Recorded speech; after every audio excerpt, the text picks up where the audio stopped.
Policy बाजार पर 1 करोड़ रुपए का टर्म लाइफ इंश्योरेंस केवल 450 रुपए महीने से शुरू। Wow!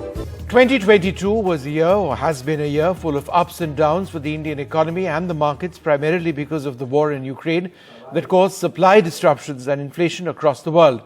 My colleague Priyanshi has been tracking this throughout the year and joins us now. Priyanshi, what did the year look like for the economy? Take us through some of the highlights and the outlook going forward. Well, Vishnu, it was a year full of ups and downs for the Indian economy and for the markets as well. We saw that the Indian markets outperformed their global peers and they gained 3%. Across countries, the markets fell after there were global headwinds after the war in Ukraine. But the Indian markets really stood out, and the World Bank said that the reason for that was policy interventions and also our foreign portfolio investments and foreign direct investments. Along with that, bad news was that rupee hit record lows and it was down by 12% just this year. It started at around 74 to 76 against the dollar, but it ended the year around 82 to 83 to the dollar. Lost 12% of its value. Number 3, our foreign reserves were down 12% this year as the Reserve Bank continued selling dollars to save that rupee from going down even further. Our foreign portfolio investors also turned net sellers for the first time in 4 years, meaning that they pulled money out of the Indian markets for the first time in 4 years. For the last 4 years, they were only pumping in money. Now, the next point is that the difference between our imports and our exports, which is the current account deficit, that was at a 9-year high, meaning that the money that we're sending out in terms of our import payments is a lot more than the foreign currency that we're receiving in terms of our export payments. So that difference is definitely a concern for the Indian economy.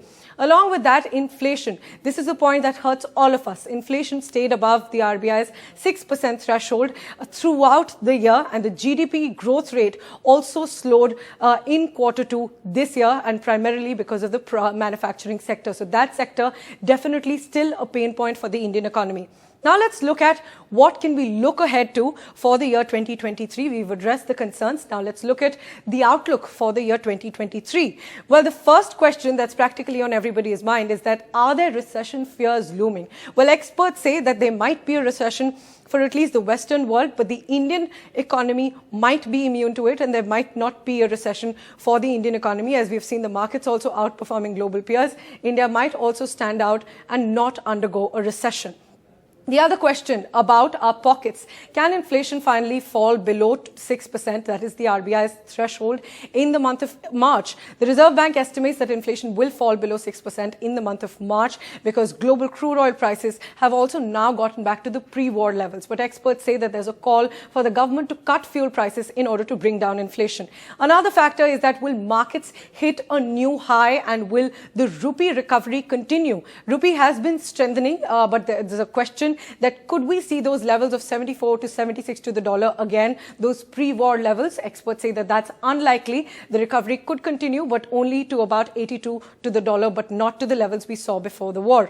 So these are the primary factors about the markets as well. Another question for the overall macroeconomic outlook is that, will the global tensions over the war, remember the war is still continuing, and now there are also concerns of climate change that could cause food inflation. So the question is whether these concerns will still hurt growth in India. The World Bank says that India will outperform and India will stand against these global headwinds, and it stands at a better position than the peers.